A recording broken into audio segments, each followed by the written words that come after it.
As a woman of color living in the South with HIV, people need to know that we are left out. We feel left out because there's no studies, there's no information about women of color and their experiences of living with HIV. We feel isolated. We feel like that we don't have a voice. And we would like to share our experiences as living with HIV and the struggles and the challenges that we go through, especially with relationships and being accepted. We don't feel that we are accepted. You know, Shirley, I do agree with you. And as a woman of trans experience living with HIV, I feel as though people dehumanize us a lot. They feel as though we have this disease or this reprobated mind that we shouldn't be touched or we shouldn't be able to thrive and live in society.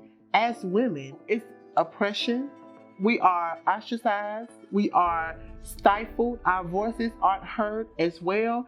And it's like we don't matter. We're not these inhumane creatures. We're people who live ordinary lives as trans women, and we deserve a seat at the table. We deserve inclusion. We deserve love. HIV is not a disease. HIV is just a chronic illness. I can thrive and live in the world just as much as anybody else with cancer or with any other chronic illness. I'm a person first, above all things, and the stigma needs to end. It has to end. Yes. Growing up in a rural community where the population is about 1,500, HIV had many layers. Stigma is one of the highest barriers of HIV. Someone living with HIV, they suffer with not only stigma, they suffer with transportation. How are they going to get to their doctor's appointment if they live 2.5 hours away from the only clinic that is an HIV clinic?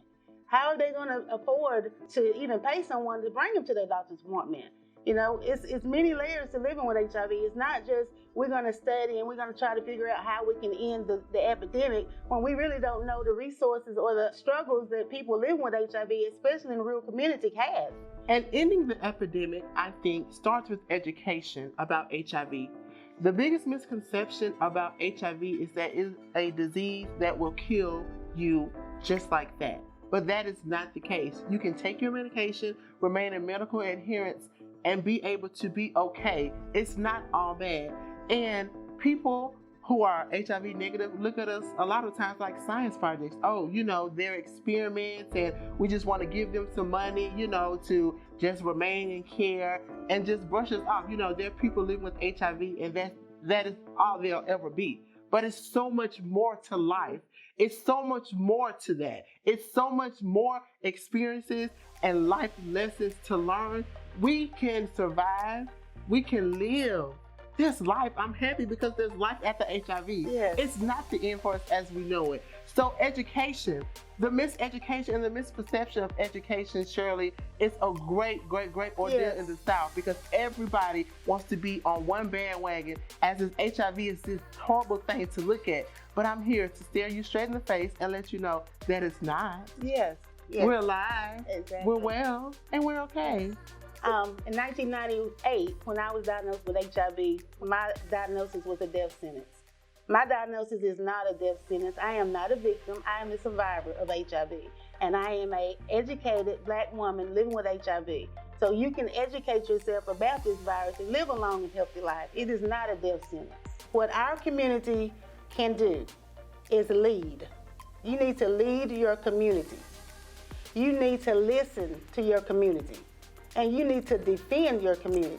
Shirley, to, kind of bounce off what you said, communities as well need to go into schools and let children know. As a young millennial, I didn't have very much education around HIV, so I wasn't very aware of what the disease was. I'm going to be honest, I was a victim of stigma to HIV. I just did not know what it was. Yes. So as a child, I feel as though these educational things need to be taught in schools and institutes about HIV and how that they can better protect themselves and to, get on PrEP and do these things to take precautionary measures to not contract HIV. Every week we have new patients that's coming into the clinic, new diagnoses, and they are all Black African-American men. Therefore, how can we end the epidemic when we're still having new cases every day? when no one is out in the community educating folks. We need to start going to the doors, knocking on the doors, giving people this education, giving them the resources that they need so that they can be prevented from getting HIV. So that's where we need to start. We need to lead our community, we need to listen to what our community needs, and we need to defend our community.